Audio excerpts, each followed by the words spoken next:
그러면 좀 더 깊이 누가복음 16장에 나오는 불의한 청지기의 비유의 내용을 먼저 꼼꼼히 점검해 보면, 이 청지기가 주인의 재산을 관리하고 장부로 기록하고 주인에게 보고하고 하는 이런 역할을 하는 청지기인데, 이 청지기가 주인의 재산을 허비하고 자기 마음대로 유용하게 됐습니다.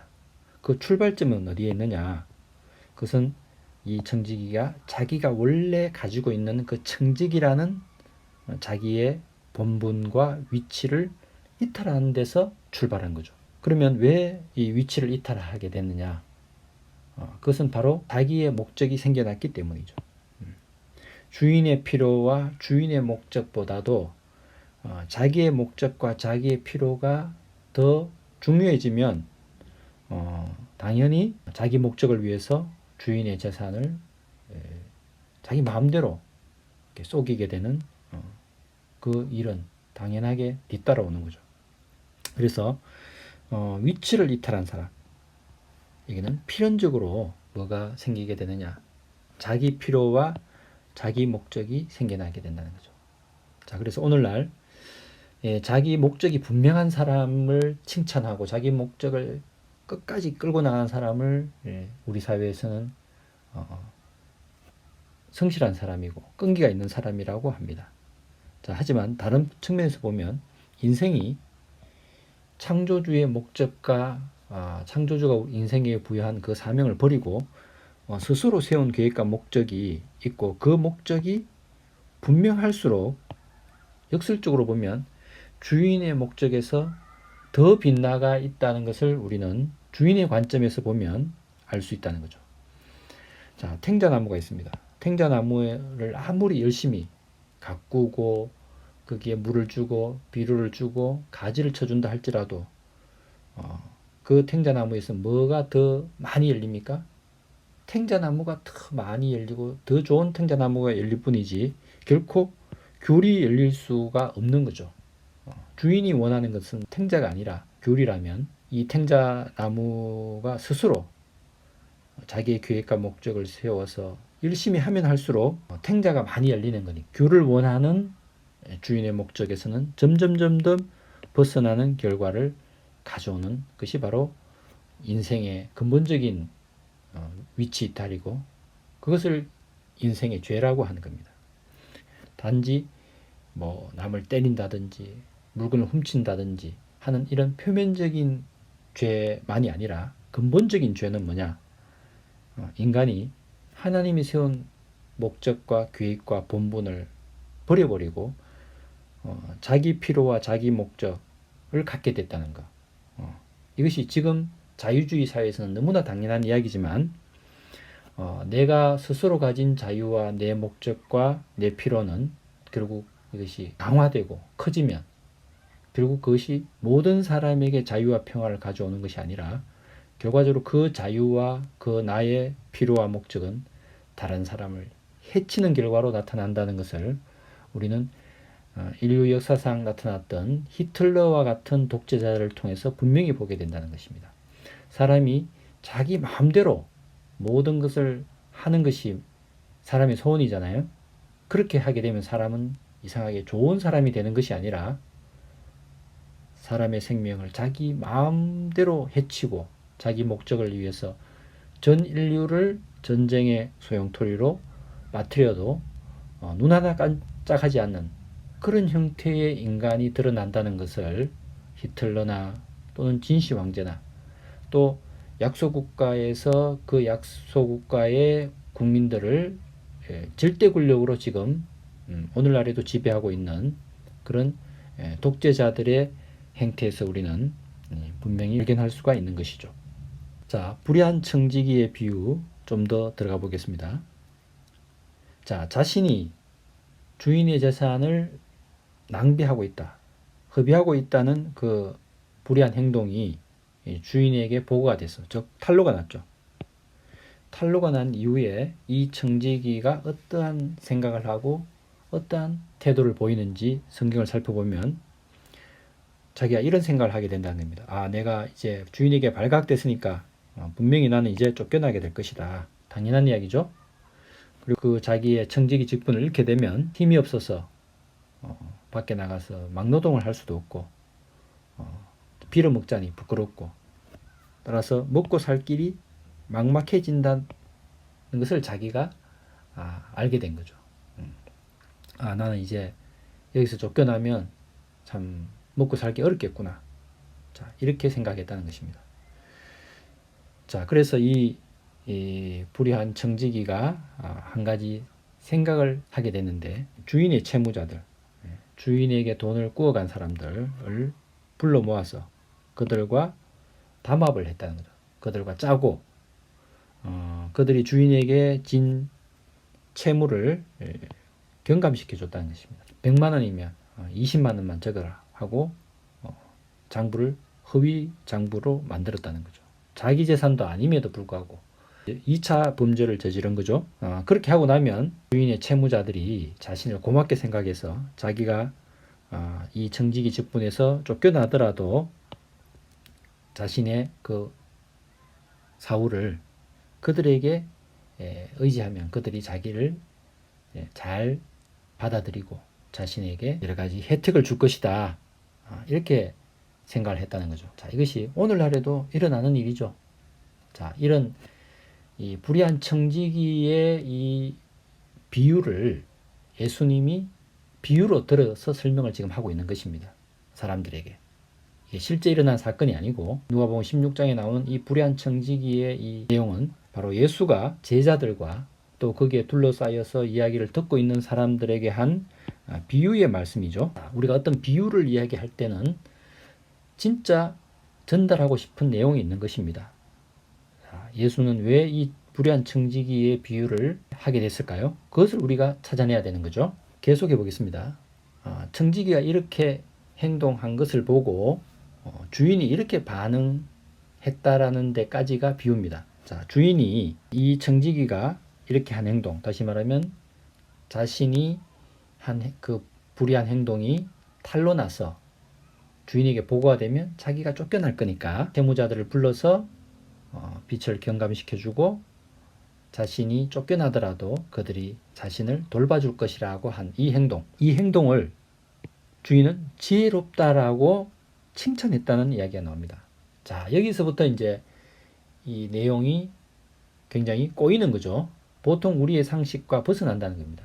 그래서 여러분이 성경을 볼 때 이 성경은 뭔가 윤리적이고 도덕책이 아닙니다.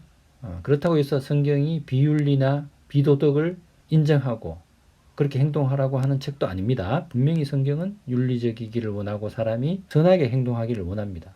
그런데 이 성경에는 깊은 비밀이 담겨져 있다는 거죠. 왜 주인이 이 청지기의 행동을 지혜롭다라고 하고 칭찬을 했느냐는 것을 찾아내는 것이 성경의 비밀이라는 겁니다.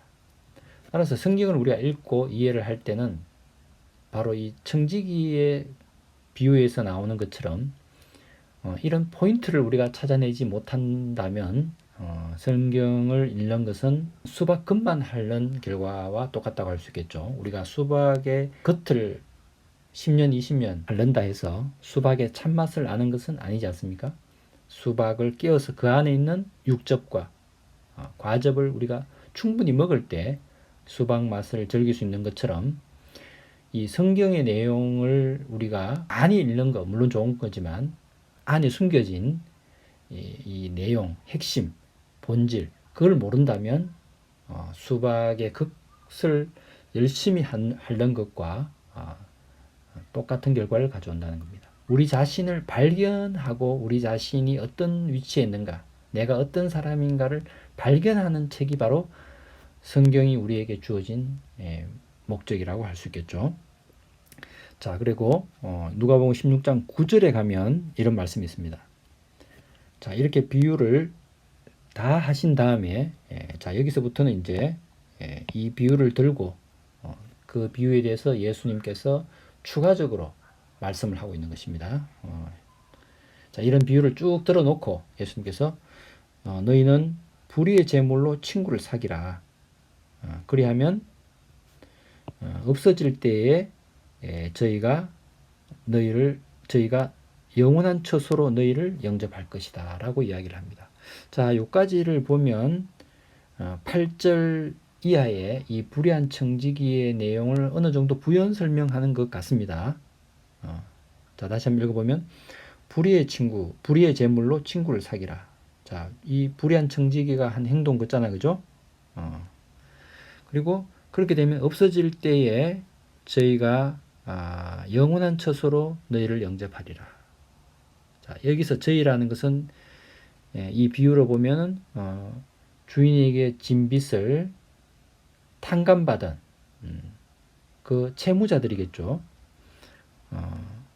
채무자가 이 불의한 청지기를 영접하고 나중에 쫓겨났을 때 받아들일 거다. 이런 표면적으로 보면 그런 내용이 여기에 담겨 있는 것 같습니다. 그렇지만 좀 더 깊은 측면을 보면 여기 보면 재물을 불의하다고 했고 이 영원한 처소라는 이야기가 나오고 있습니다. 자, 여기서 우리가 한 가지 발견할 수 있는 것은 이 예수는 이 비유를 통해서 물질 세계의 어떤 것을 설명하고자 하는 것이 아니라 이 영원한 어떤 세계, 인간이 도달해야 될, 인간이 궁극적으로 살아내야 될 궁극적인 삶, 이 영원한 처소라는 인간이 살아내야 될 궁극적인 또는 가장 인간으로서 살아내야 될 가장 인간 본연의 진실한 삶 안으로 이끌려고 하는 이런 비유를 들었다는 것을 우리가 알 수 있습니다. 자, 10절, 11절을 또 한번 보면 지극히 작은 것에 충성한 자는 큰 것에도 충성되고 지극히 작은 것에 불의한 자는 큰 것에도 불의한다. 자, 이것도 어떻게 보면 당연한 이야기죠. 작은 일도 소홀히 하는 사람이 어떻게 큰 일을 잘할 것이라 생각하겠냐니, 그죠? 너무나 당연한 이야기죠. 자, 당연한 말씀을 또 하고 있네요. 자, 근데 11절에 보면 또 이해하지 못할 말씀이 나오는데 너희가 만일 불의한 재물에 충성하지 못하면 누가 참된 것으로 너희에게 맡기겠느냐. 눈에 보이는 재물을 불의하다고 자꾸 이야기를 하고 있습니다. 자, 이 말의 뜻을 우리가 다 이해하기는 어렵습니다. 자, 이것은 성경이라는 책 우리가 평생을 읽어나가면서 그 의미를 조금씩 알아가는 책이죠. 재물을 자꾸 불의하다고 이야기하는 불의한 재물에 충성한다는 말은 또 무엇일까요? 참 어렵습니다. 누가 참된 것으로 너희에게 맡기겠느냐. 자, 그러면 10절, 11절을 우리가 통해서 알 수 있는 것은 작은 것, 다시 말하면 눈에 보이는 현상적인 것, 또는 물질적인 것에 진실하게 대하고 작은 것을 우리가 충실하게, 충성되게 행하지 못하는 자는 참된 것을 얻을 수가 없다는 거죠. 자, 그 13절에 가면 더 깊어집니다. 집 하인이 두 주인을 섬길 수가 없다. 당연한 이야기죠. 내가 어느 집의 하인이면 그 집의 주인을 섬겨야 되지 옆집 주인이 시키는 일을 하면 안 된다는 겁니다. 자, 이것은 인간은 원래 자기를 지은 자를 섬기도록 지어진 존재죠. 자, 이것이 바로 인간이 두 주인을 섬길 수 없다는 이야기를 또 하고 있습니다. 자, 점점 미궁에 빠지는 것입니다.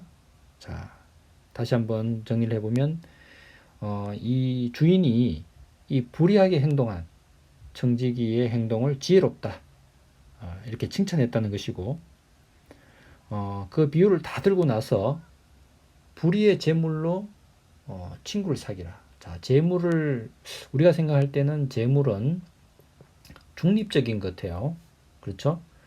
물질 자체가 악도 아니고 선도 아니잖아요. 그 물질을 사람이 어떻게 쓰느냐 하는 것에 따라서 그 물질이 나쁘게 쓰일 수도 있고 아주 좋은 일에 쓰일 수도 있는 것이지 이 물질 자체가 불의하다 참 어려운 이야기입니다. 그리고 그렇게 불의한 재물로 친구, 나를 돌봐줄 친구를 사귀게 되면 영원한 처소로 궁극적인 삶 안으로 진실한 삶 안으로 너희들이 영접될 것이다 라고 이야기를 하고 있고 지극히 작은 것에 충성하는 사람, 불의한 재물을 가지고 바르게 쓸 수 있는 사람. 이 사람이 어떤 사람이냐? 두 주인을 섬기는 사람이 아니다. 이렇게 또 이야기가 될 수 있겠네요.